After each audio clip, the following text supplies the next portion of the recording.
Welcome to LOA Today. I'm Walt Thiessen. With me today is life coach and LOA teacher Joel Elston. This is your daily dose of happy.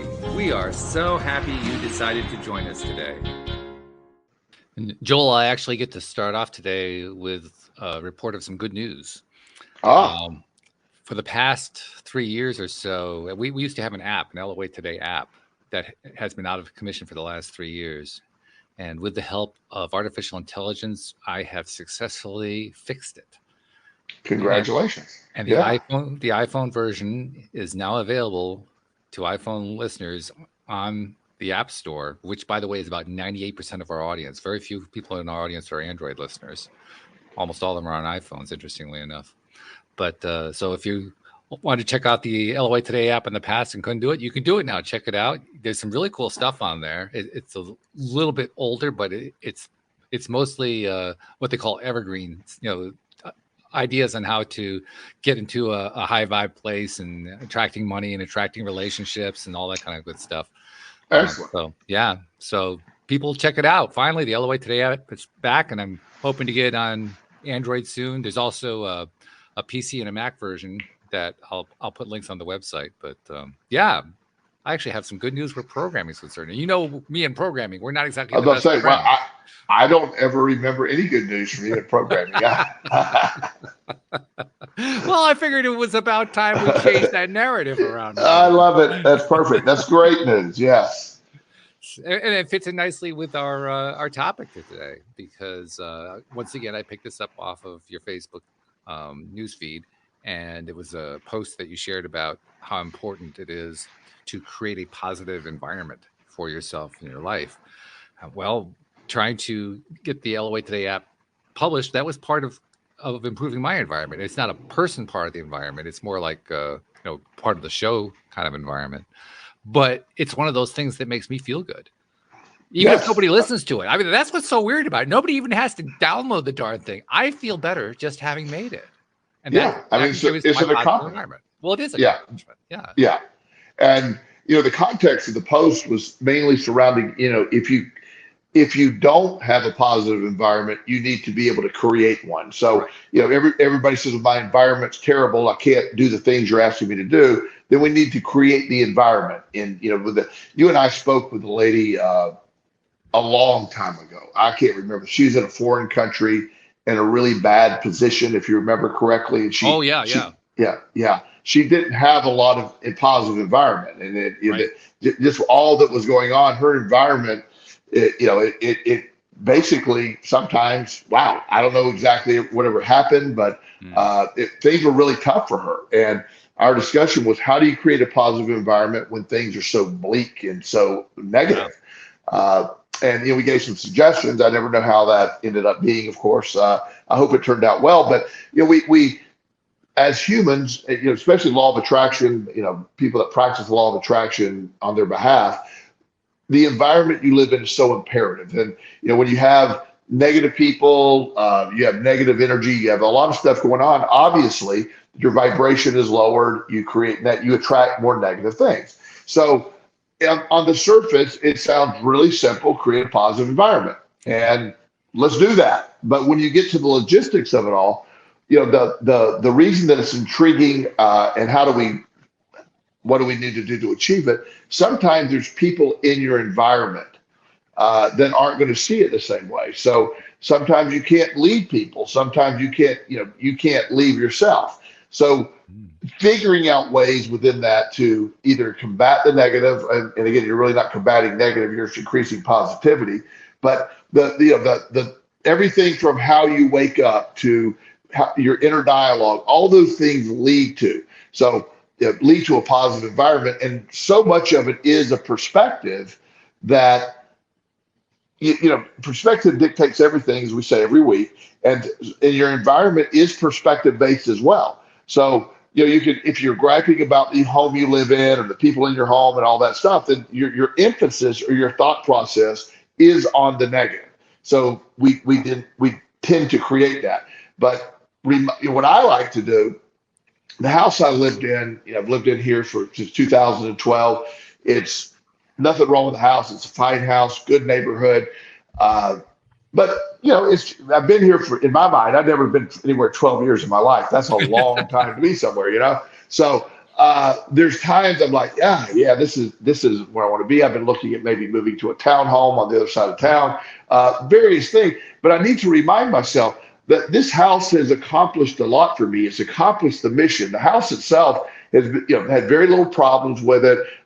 Again, the safest neighborhood maybe in America. Nothing happens here. Nothing. Wow. It's a really nice, incredible neighbor. Some of my best friends now are neighbors that we just grown together over the years. So I look to that. So my environment is generally pretty positive because I look at what's right, not what's wrong with the place. I look at what's right with the place. That is a piece of this. If you're able to do it, that is a piece of it. It's funny too, because there's also a yin and yang piece to it, because if you're in a good vibrational space, you're going to attract a neighborhood like that. It's going to find you. And that's going to be true with a lot of things that have to do with our environment. Well, it happened today to me. I was hiring for the gardening service, and I hired a new gardener today. It was the shortest interview I've done. And it was actually such a short interview that it made me uncomfortable. Wow. Because I knew within like the first 10 seconds that I should hire this woman. Part of the reason I knew it is because she's into law of attraction. She completely buys into the kind of spiritual beliefs we talk about. We had instant rapport. Wow. And you know how you get that feeling about somebody? It's just like it's a perfect vibration inside. You just feel it. It feels good. Everything feels good about it. And it felt so good that I actually said to her, I shouldn't say this to you, but you're hired, but I want to spend the next 10 minutes interviewing you because I feel like I should. Yeah. Well, but your instincts, and when you're in the right direction, trying to raise your energy, your sort of your environment, sometimes just your personal environment, you and within yourself, but the environments that you go to, where you go to work. Before I went into private practice, as you remember where we met, I was working at a treatment center. Right. And while there was a lot right with the treatment center, there was a lot of negativity. There was a lot of the owner of the facility was very, at times, could be very aggressive and rageful. Not really necessary toward me, but to others. And the environment was considered pretty toxic. And I worked really hard to raise the environment for my colleagues, but yet I still had to deal with that. So when I went into private practice, I'm in charge of my environment. I'm in charge of how I see it. So the office I moved to at that time, I got my salt lamp, I got my stuff, the stuff that I like, and I created my environment. And then I moved to another office, which is even a better, nicer location, and working on every environment. I have three basic environments that I'm in every day: my house, my office, and my gym. I go to the gym every day, right? And I raise vibration. I try to raise the vibration of the gym. I remind people, have a great day. Hope you're doing well. Perspective based. Like when people start talking to me about, whatever perceived negatives are going on, I'm like, well, there is that, or the fact that you are in the gym, and I'm just known as that guy. In fact, one guy calls me when I see me, because he asks me every day how I'm doing. And I go, I'm fantastic. How are you?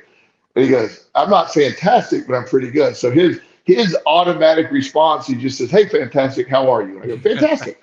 And so, you bring that energy, and it spreads. And that's to me, I think my goal anytime that I enter any room is to influence the energy in the room to a positive direction. I want to bring that energy to meet my vibration. That's my goal. I can't always do it, but that's my goal when I walk into any room. I know exactly what you mean. I'm curious. Do you look at it also in this way? This is the way I look at it. I don't really think about it in terms of, well, I'm going to raise the energy of this room right now. I suspect you don't necessarily think about it that way either. I think of it more in terms of, wow, I wonder what I can do, say, or think that's going to make me feel good right now. Right. Well, and that's one of the things, what makes me successful in what I do. And no matter how, I have, as you know, I have 100 different certifications. I know every modality. All that. There's nobody that has more, stuff like that than where. I often thought that you should get a second website just so you can put up the credentials. That's just my opinion. Yeah, I just list the top 20 of them, whatever they are. You know what I'm saying? So, but the thing that I love most is all that stuff that I know is helpful and I do have different strategies for clients, but when a client sits in front of me, I want them to feel my positivity. I want them to feel that. I want them to say when that session's over, I mean, that was good, that energy. I want them to feel raised. So I have a concerted effort to, just bring that energy. It's a tangible thing. So while I don't literally go, I'm raising the energy in the room as we speak. I'm not saying that, but I actually feel like I'm trying to project that energy to the person sitting across from me. And that is the reason that I am so much more in favor of doing in-person sessions than virtual sessions. Yeah. I mean, because you're going to feel it. Yes. That's the beauty of being in person. That kind of energy is palpable. I mean, I mentioned the interview I had earlier today with my new employee. The energy that we were exchanging, we could just feel it. Yes, that's why it only took 5 minutes to figure it out. I knew this is it's like I had a little message inside me saying, "What are you waiting for? Hire her. Stop wasting time on it." That's the way it felt. Exactly. I have, over the years, like I said, one of my neighbors, we've become very good friends, and that's a tangible energy. We're really sort of different people, but what my stuff I'm good at, she's not, and vice versa. So we have become, and it's not romantic or anything. It's just friends, and it's just a really good energy, and it's just somebody I really enjoy spending time with. I feel like when we're together, we multiply the energy in the room. Yes. And that's what so once I sort of engage that, I try to get it reciprocally back, and I just sort of imagine that it's spewing all over the room. It's just going there, and it happens so many times. Like you're saying, when you sat down with this person today, you felt the tangible connection. It was there. You knew instantly you're going to hire, and that's because the energy in the room was allowing that, because you brought that energy to the room. If it were a negative energy in the room, even if it was a good fit, it might not have felt as wow. It wouldn't have been as exciting because the room wasn't set. Your energy wasn't set. And how many opportunities over the years have we missed because our energy wasn't on point to receive those opportunities? Oh, now you're trying to depress me. I mean, yeah, good. Let's spin that way. It's true. It's true. Yeah. I know exactly what you're talking about. And I literally do not want to think about how many times that I've done that, because I've done it a lot of times in my life. Right. Yeah. And I have, one of the things that has been happening lately with me, which I really love, because I love this kind of concept. So I get calls all the time, people wanting me to do something, either, do consulting or whatever. And what I don't know if I told you this, but I stopped charging for consulting right now. I don't charge an hourly fee, but what I do is I get a piece of the company. If something's in trouble, this company's about to go bankrupt, I'll say, look, I don't want any money for this, but I'll do this. I'll do a great job, but I want 5%. I want 3%. I want a percentage of the company. That's a great way to do it, man. Oh, yeah. My goodness. Oh, it's just shockingly, they would have been much better off paying me $500 an hour. Absolutely, yeah. Yeah, because we were done. Because I've had some dramatic turnarounds that have just been incredible. So I've been getting a lot of that stuff lately. Like people calling and saying, "This is doctors for the most part are the absolute worst business people on the planet. They're brilliant." This is true. And you know what they often do is because it sounds so logical, that they bring their wife in to run the company of the medical office. It is literal. There are epic failures because of that. I won't go into all the reasons why it never works, but it always fails. And the wife running the office is just, not that she's bad, but it's just they're not equipped to handle what's coming up. And a doctor needs somebody to sort of motivate him. You need to get this stuff done. The wife is often very protective. A lot of stuff doesn't ever get done. So I've had turned several private practices around. I have one now that I'm talking to them about.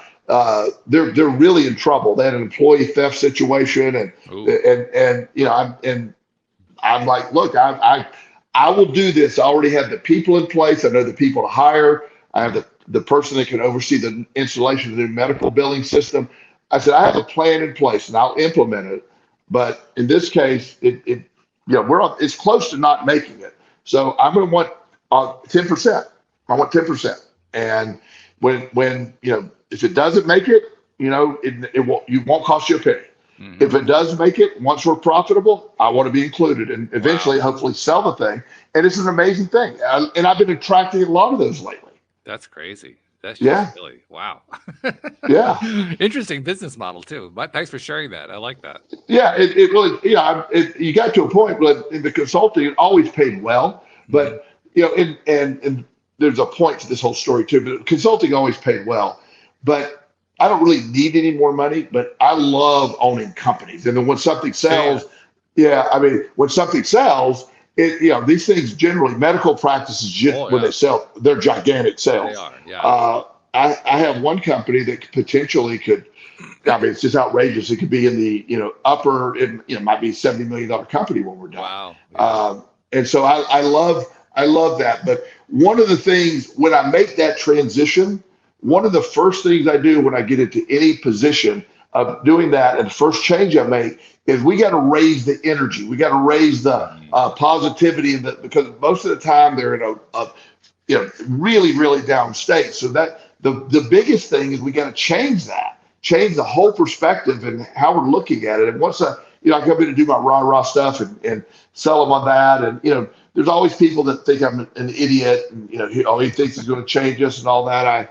And as you know, I'm always concerned what people think. So yeah, of course, top priority for you. yeah. So but what happens then on the other side when it's successful, it's like, oh my gosh, these things work. Yeah. So, but the fundamental first thing I do when I take over one of these things is I work on exactly what we're talking about, creating a positive environment within the structure that already exists. It almost always is a negative environment when I arrive. It makes sense. And you mentioned a wife running the practice. I'm going to hazard a guess that the same thing can often be true if it's a hospital running the practice. And the reason I'll say that is just because I've encountered practices that were run by hospitals that had horrible ratings in Google and all the other places that do ratings out there. And it was because the damn hospital didn't know how to run a practice, which is mind-boggling. I mean, that's the business that they're in, but they don't know what you're talking about. They don't understand vibration. They don't understand positive atmosphere. All they understand is bean counting. And so they try to run it like a bean counter. If one of the first things I do, especially in a medical practice, because the biggest complaint universally in medical practices is the wait. I don't want to wait. They overbook, and you might sit in a doctor's office for 2 hours waiting to be seen. Yeah. That's not acceptable. If you make an appointment in my private practice to see me at 3:00 tomorrow, at 3:00 you're going to be sitting down in my office. I promise you. If there was some emergency, I would step out into the lobby and tell you, I'm running a few minutes late. I have an emergency, but I will be right with you. At 3:00, there is never waiting. So one of the first things I do is we work on that. I get the doctors to speed it up. I get the doctors to do the things we want to do. One of your things, instead of scheduling 6 patients in an hour that a doctor's got to stop in and see, I cut it to 3, 20 minutes. And also the ability to have a backup nurse practitioner if something happens to get them all scheduled. I have a system that I don't want anybody to be sitting there, not in the room, out in the lobby, should not be out there. And their appointment time's at 3. By 3:10, they need to be in their waiting room, period. I love that. And those changes change the practice. The bureaucracy of the hospital is never any bureaucracy. I've worked in this settings for years. Hospitals have, next to the government, which is by far the king of terrible bureaucracy, hospitals are right behind them. They have so many irrelevant, redundant protocols that it's just absurd. And so when they try to run a practice, it's just ridiculous what they try to put in place. So my point is not to bash hospitals, not to bash that. I want to come in and change that environment, and that is the employees feel it, morale goes up, everybody gets on board, and these things turn around pretty quickly when you do that. I believe that, and it makes total sense to me. It's one of the things. We could apply this across the board to almost any business. Sure. It's one of the things that are really missing from a lot of businesses, many of them successful, Yeah. A lot of businesses are missing the basics of answer the phone, do things on time, keep your word, just basic stuff Yeah. that, if they were talking to a business owner from 50 years ago, and the business owner from 50 years ago would have said, yeah, what's the issue? That's the way Yeah. we always do things, but that's not the Yes. way it's done. The 50-year-old the businessman from 50 years ago would look at today and say, how do they stay in business? They, yeah, and that's the thing when our when you look at, again, I'm in talking medical stuff, but it's across the board. It You got is. to remember, I call when when I'm referring this, when I'm doing these, working in these practices, they, of course, doctors will always refer to them as well, there are patients, and they are, but I refer to them as customers, Mm. for the sake of not to the customer, not to the Right, right, patient, right. but these are people that pay our salaries. They're coming here. They have insurance. We're going to bill them. We treat them with incredible respect. We call them back. These are people that make our money. We don't. They're not this separate entity that we're doing them a favor to see them. Mm. We exist, and changing the perspective of that. And so I refer to them in business meetings in the practice as customers. They're your customers. We will never call them that, but I want to make it understand your $300,000 a year salary. I want to pay that doctor is paid by those people in the lobby. They Right. need to be treated like that. Yeah. And it is a different mindset. It's a mindset that changes the word patient, because for most medical people, a patient is a client who is consulting with you for a medical reason. But there's Yeah. also the secondary meaning that you can look up in the dictionary. Patient means to be patient with Yeah. somebody. And asking your patient to be patient is really a dumb thing to do. Yeah. And when people feel heard, when they feel heard, understood, their experience already is raised. That's right. You say please, you say thank you, and we appreciate you. Come back and follow up. All those things. I believe in all of that stuff. It sounds so remedial, but these things change in any business. Mm-hmm. It changes everything. And in the book Atomic Habits, the guy is talking about. I'm a big fan of Atomic Habits, by the way. We Great did book. a show on that one, by the way. Yes, fantastic. And so he's talking about the English bicycle team, which was a horrible. Just nobody wanted to associate with these people. They were absolutely wacky. Never won. Terrible program. So this new coach comes in and he makes these fundamental changes that we're talking about. These basic, minute little changes. Everything from compression shorts to the heat, all the none of them at all were tangibly assertive. They didn't make a big difference, but added together, they became the most successful cycling team in the history of the sport for multiple years. They still may be. I don't follow it, but in the book it goes to 2018, and it was done by that. So I use that theory when I go in and do that. Let's increment what matters the most. I ask. I have questionnaires. When I take over, I'll ask them to give to the customers or the patient. I want honest. What is good and bad about us? What do we need to change? What do we, and half of them don't fill it out, but the ones that fill it out, I take it really serious. And the number one thing, I don't want to wait an hour in your lobby. I can't do that. Yeah. It makes total sense to me. Interesting too. We're talking about creating a positive environment. Isn't it interesting how doing very simple things like not keeping people waiting, being polite, treating them in a way that shows appreciation, isn't that interesting? That creates a positive environment. That's the point. Yes, exactly. You raise the customer satisfaction is shockingly based, not even shocking, I guess but when people feel valued and that energy is raised, that's all that is. If I have a Lexus, and one thing the Lexus is phenomenal with at their service, they are incredible. They keep me informed step by step. If my car needs something, they'll come pick it up, bring me a loaner. They do amazing service. So half the reason that I'm going to be buying a new Lexus here in the next couple of months is because of that service. Sure. It's no doubt that I'm buying a Lexus. No doubt. I will go back and buy another one. It's just, I've had this one for 2 years, so that's a long time for me. So it's time. It's really time. You're one of those people. I got every 2 years, absolutely.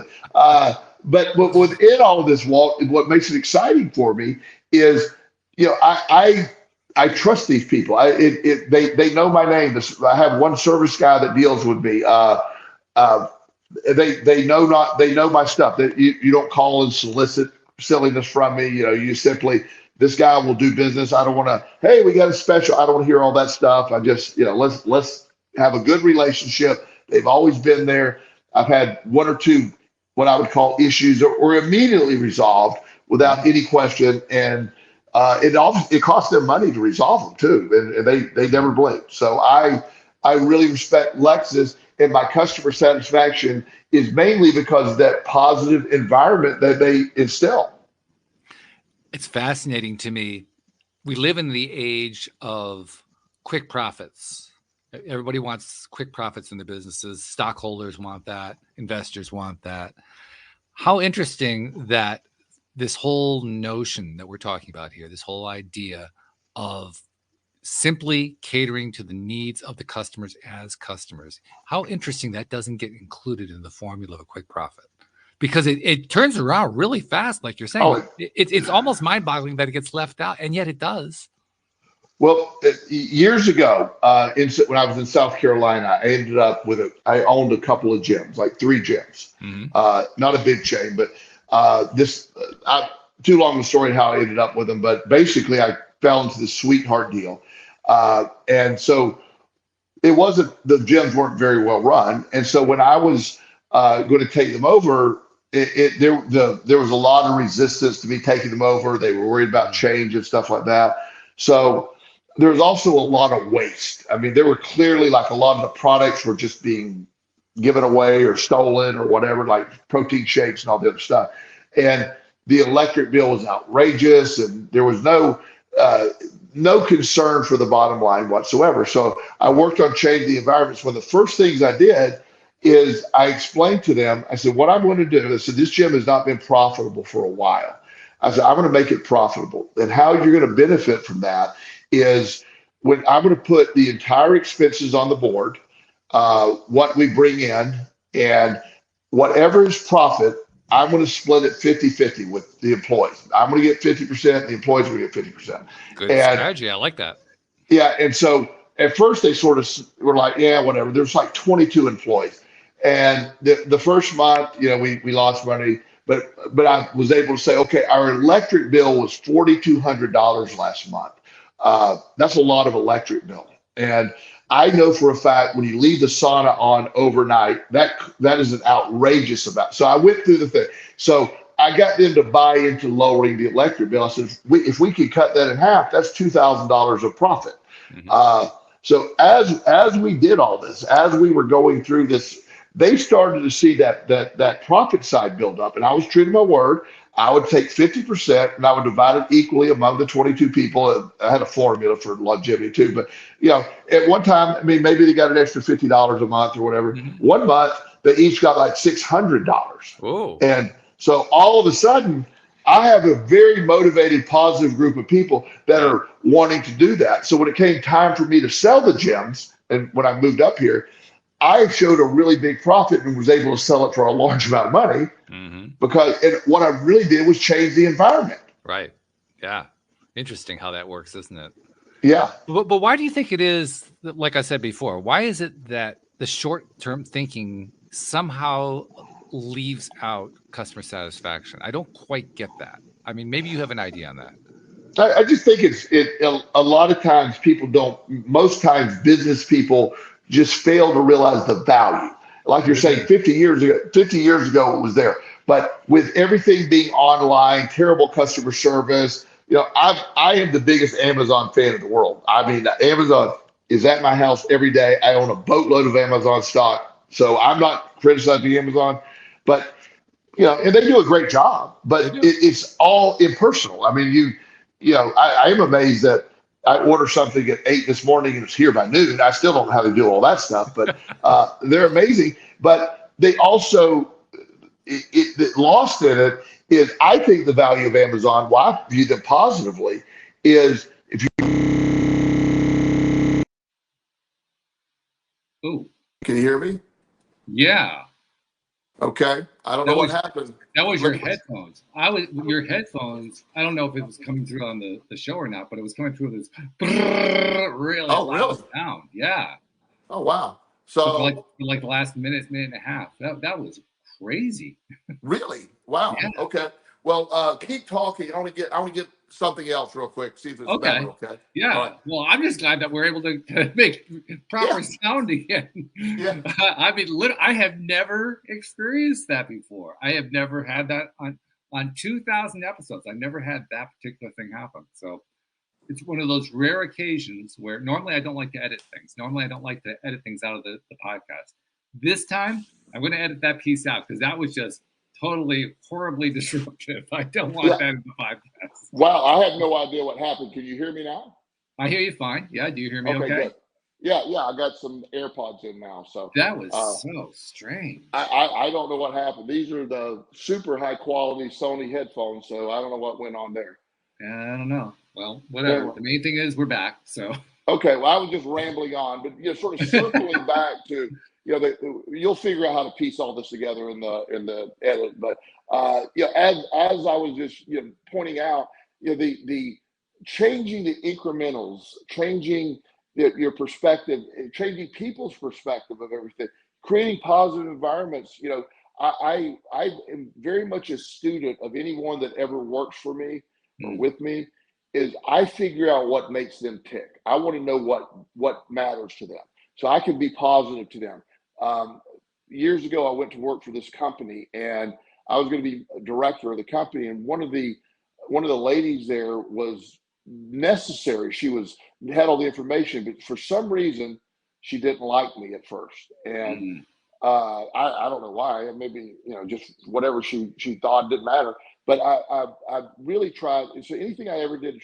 So one day I heard her talking to somebody else about her grandson, and so apparently her grandson was having some problems, and with medical problems. And so the next day she said, "Look, I'm going to need to take off a few hours to take my grandson to the doctor." I said, "You will absolutely not do that." And she looked at me really.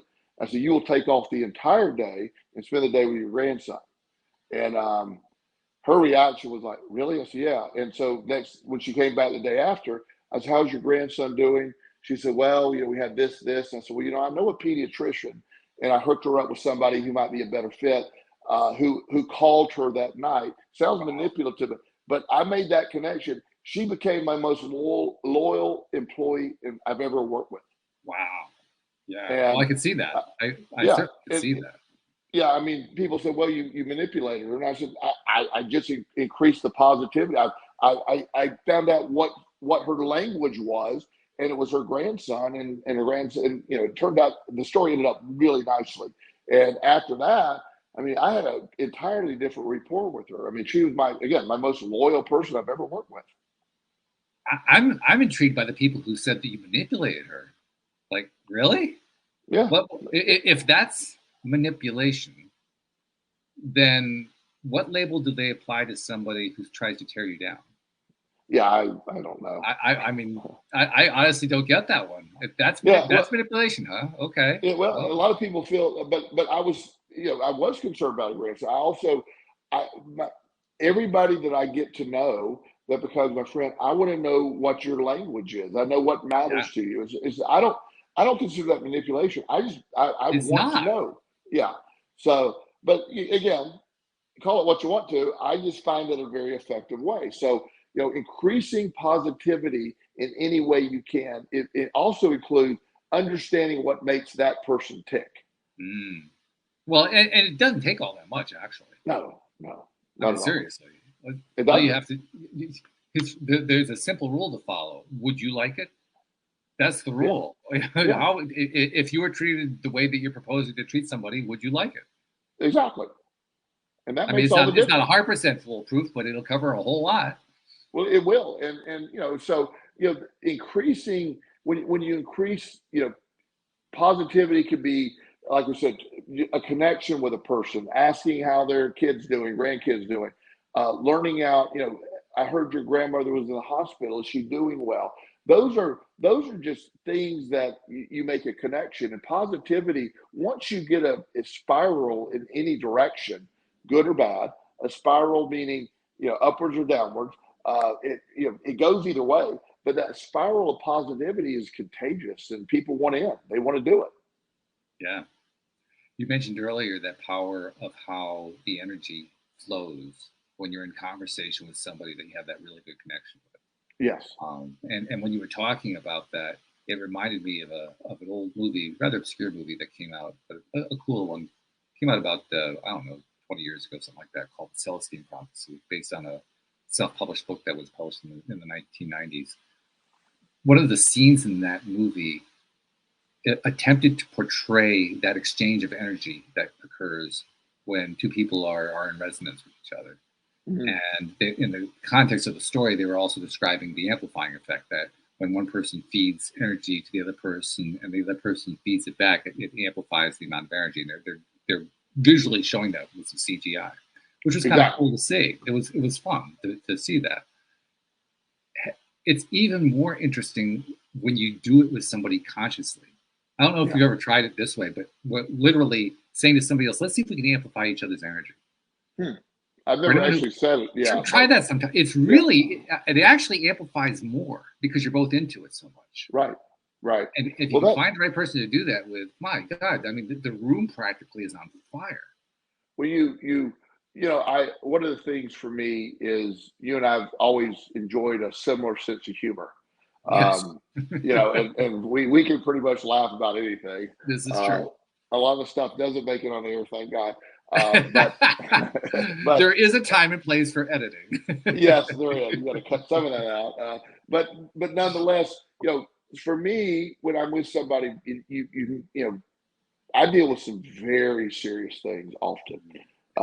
There's a lot going on, and it isn't that I don't take my stuff serious, but when there's time for opportunity to laugh, there's an opportunity to, I always try to bring, humor can break tension. Humor humor raises the positivity in the room anyway, and not negative humor, not but just the general absurdity humor. My situations in life are so absurd sometimes that I always look around like, is there a camera? Right. Because this can't be happening without it being fake, And so it's just I just, as I reflect on my day, as you know, I have a job I love. I'm passionate about what I do. I only choose to be around people that are elevating my energy, that amplify that, and living that way is just such a great way to be. And it is, as you're saying, and we keep using the word tangible, until you experience it, you don't really understand it, because there are people that will make you feel better just by talking to them. So let's see if we can lay it out for somebody who has not experienced it. Okay, because we just agreed. I mean, if you haven't experienced it, it's kind of like trying to express what red is like to someone who has no eyesight. I don't know where to begin with that one. Yeah, but I think we do know where to begin with this one. So for somebody who wants to start building that positive environment, I kind of imagine we're going to start with the same kinds of things you were talking about when you're trying to turn a company around. But where do you start building that positive environment? Well, you in my mind, you one of the most important things. I'm a question asker. I mean, I ask tons of questions. I want to people. I want to know what makes you tick, what you like. And so a great way to start is gathering information. What do you like? What's your favorite color? What do you like doing? What kind of movies you like? Mm-hmm. People that I'm close to, I know everything about. And, it's something that, as it builds, I have a really good memory. So once I know it, I know it. And, it's, I know what kind of movies people like. I know, what kind of dessert. It's just little things that you start by sharing, and then once you have any kind of connection, then you can immediately start talking about what's right. I always like to redirect people with their my life sucks. This is going on. I like to say, well, yeah, it does suck right now, but was there a time when you felt good? What does that felt like? If there wasn't a time, how can we, whatever I can to get them to a place to sort of, okay, let me take a shot at this. Let me try to talk. And then talking itself, by the way, especially, I talk with my hands, I talk, with passion. That's contagious. I can get, as you know, I can get on a rant pretty well. And at one of my young clients one day, I don't know, several weeks ago, he's probably 14. He's a little guy. And after the session, he goes, "That was exhausting." Like, what do you mean? He said, "Oh, I'm tired. We talked about saying this. That was fun." Because I've never been he's seen therapists before. I've never been to anybody that I actually enjoyed it. I want to come back. And Wow. and I just made him. We joked, and 14-year-olds have a great sense of humor. It's often very weird and sometimes inappropriate, but whatever. Yeah, and just to be able to connect. And once that wall goes down a little bit, then I can get to their soul and can talk to them, and really, they really feel that. So, and it doesn't always translate via the phone or via virtual connection. That's why that in-person thing I mentioned earlier, there is that. Now, it doesn't mean it can't have some influence like we're doing now. There can be some influence, but it is different in person. Yeah, oh, no doubt about it. And in fact, his comment that he was exhausted, it's actually a revealing comment now that I think about it, because the exhaustion, I'm sure, comes from the fact that at some point during his exchange with you, he had to let down his guard. Yes. And that is exhausting. Yeah. Because there's all this energy that goes into keeping that guard up. And when you take that away, now you're noticing all that energy you were putting out and you feel exhausted as a result. So it makes a lot of sense. It does. It really does. And that's fantastic. So if you're making that kind of shift in the way, just through the way that you're interacting with someone, actually, they're making the shift. You're encouraging that shift through the way that you're treating them.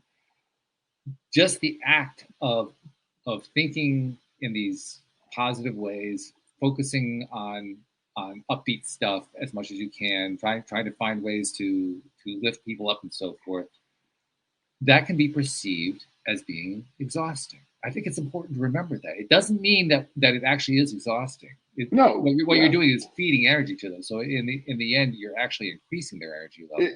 And he said it was very fun. He said, "I'm exhausted." I spent a lot of energy talking today and laughing, and again, you find that ability to get them to chuckle. The brain wants to be positive. The brain wants to feel good. It wants that.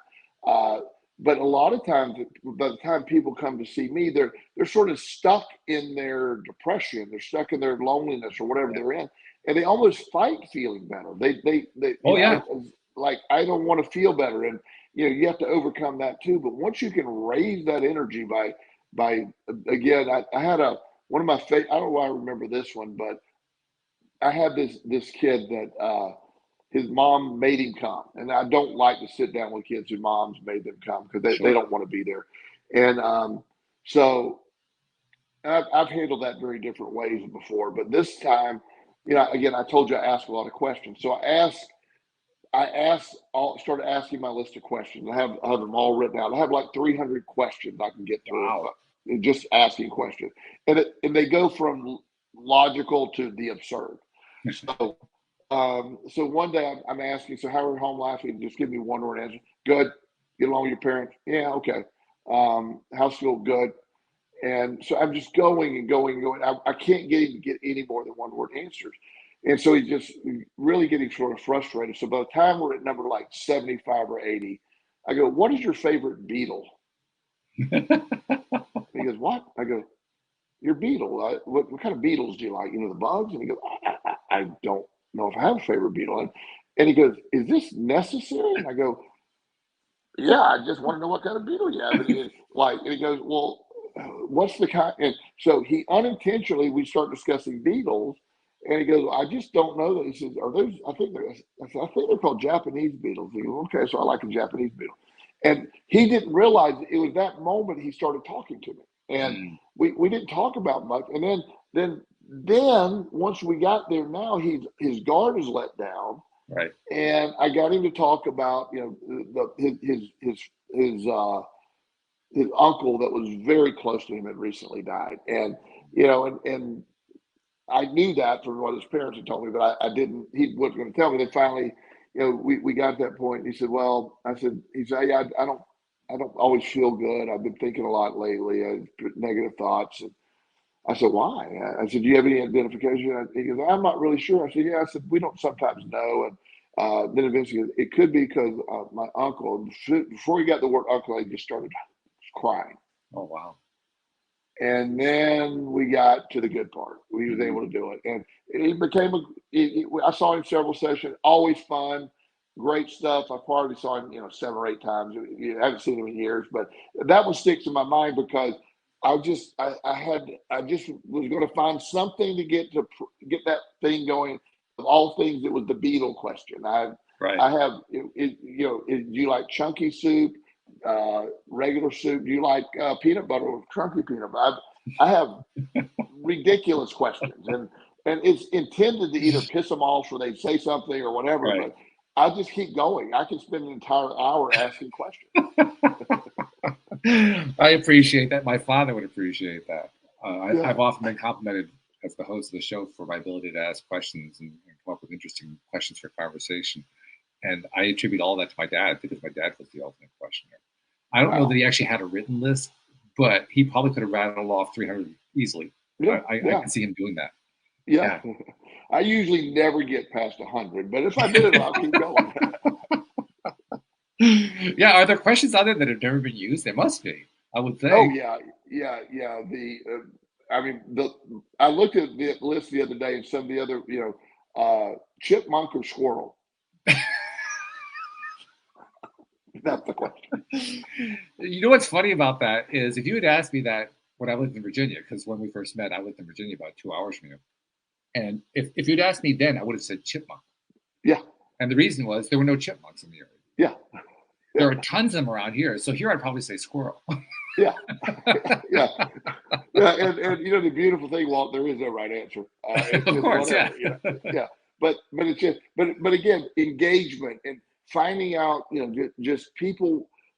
I tend to believe most people, for the most part, want to feel good. I believe a lot of people have been burned so many times. A lot of people have been, so they're more protective. And when you can get to that place where they can feel that positive, that the environment, I encourage people to, how do you create your home environment that's positive? I work with a young man right now that has a very unhealthy home life. He's only 17. He can't leave. And, he's not being abused, but it's just not positive. And so he's made his room a very positive place. He has, Wow. and he's really done that. And he said, I can't greatly affect the whole house, but I can certainly make my room a positive place. And what he did, he told his mom, who came in one night, yelling about something. Those were his words. He said, Mom, look, I'm trying really hard. I can't make you stop, but can we not do that in this room? Can you go out in the hallway? If you're going to yell at me, can you yell at me in the hallway? Because I don't want to mess up And she goes, I don't want to affect you. I don't want to yell at you at all. I didn't realize I was doing that. And it actually changed the whole, because she never heard it put that way. It's like, it's like, if you're going to yell, let's just get out of my room, so I don't want to mess up this and and it changed the dynamic. That one thing he did changed the whole house. That is really a great story. It's a great example. I mean, there's a situation where, by rights, by every measure anybody could have known, there was nothing he could do to change that house's energy. But he changed the energy in his room, and he ended up changing the energy of the house. Yeah, and it changed. I mean, that's the beautiful thing that your energy is contagious, and you're in control of your energy. Your perspective dictates that. And and I'm not saying when you're in control, I'm not saying this isn't work. You got to work at it. Oh God, yes. Yeah. It takes a lot of practice. Let's be honest. I tell people all the time. People assume that well, Joel, you're always positive. You never have negative thought. That's not at all accurate. I'm human. I have negative thoughts. I have a friend. This is something that really was valuable to me. This happened on Easter. So I'll frame the story pretty well.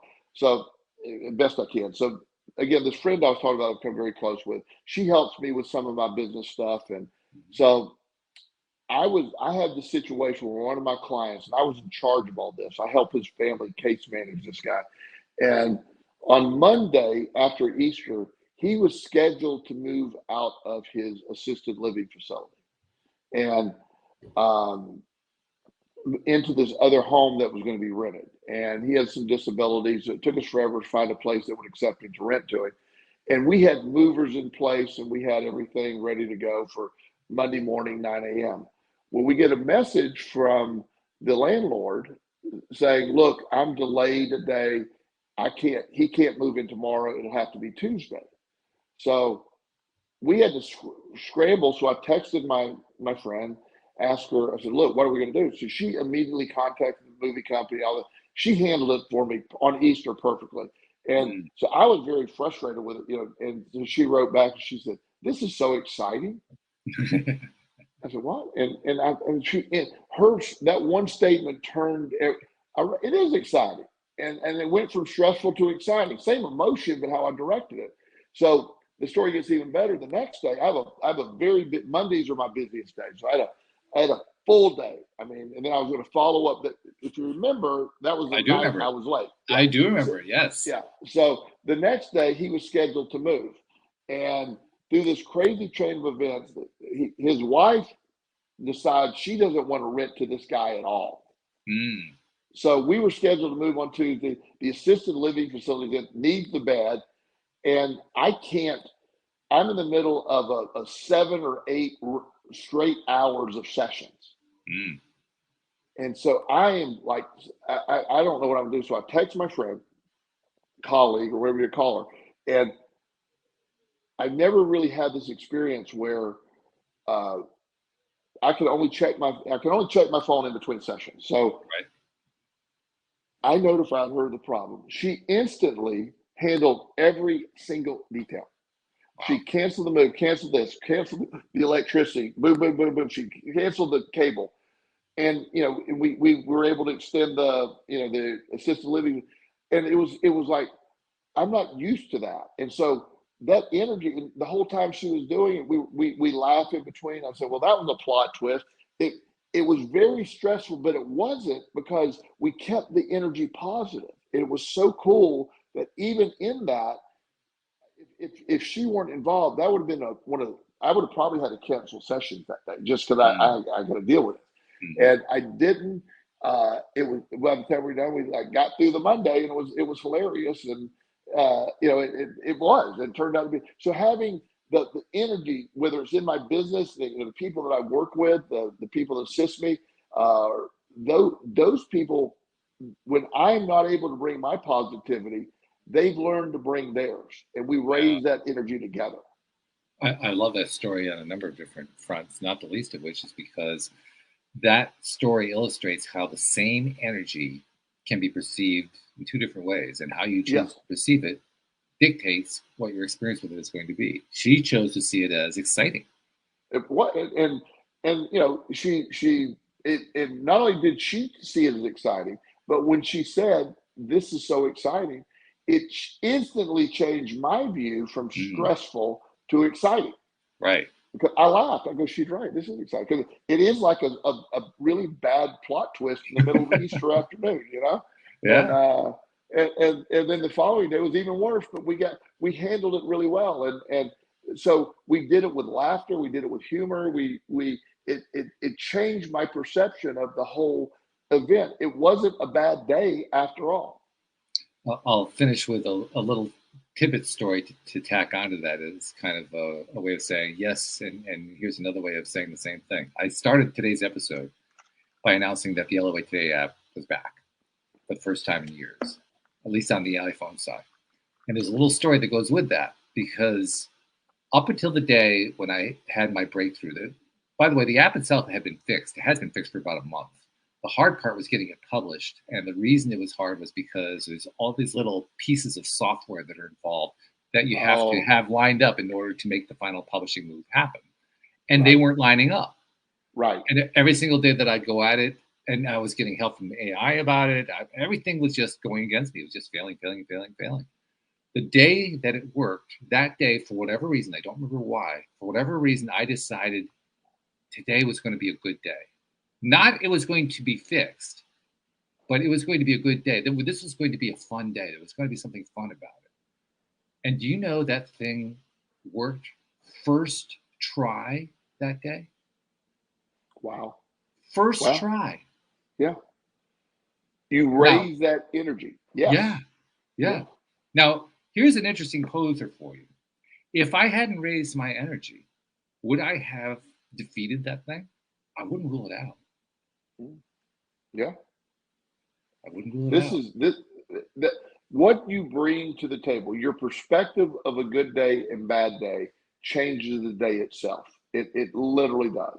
So, semi-funny story.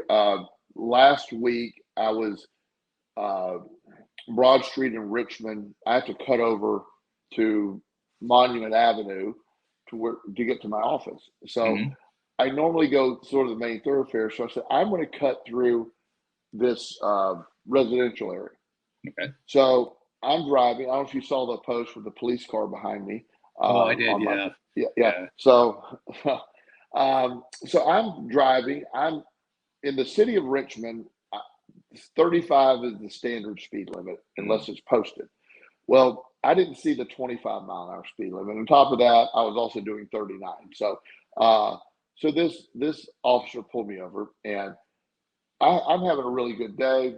I'm bringing my and I have to admit, I have been pulled over more than once. You know, occasionally. I never get a ticket.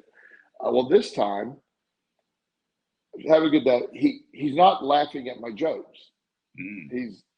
So I'm like, oh boy, I'm getting a ticket, and I still didn't care, but I really wanted him to laugh at my jokes, and he wouldn't laugh at my jokes. So he's sitting back in his car, clearly writing the ticket, and the whole point of my day was, I don't know, the ticket's $150, whatever it's going to be, it doesn't matter. Could care less about that.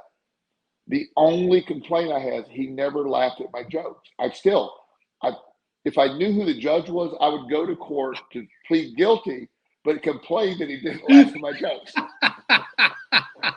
That's the only thing that was negative about it. I don't care that I got a ticket. It's just he didn't even smile. And I brought some good stuff, Walt. I brought some quality material that day.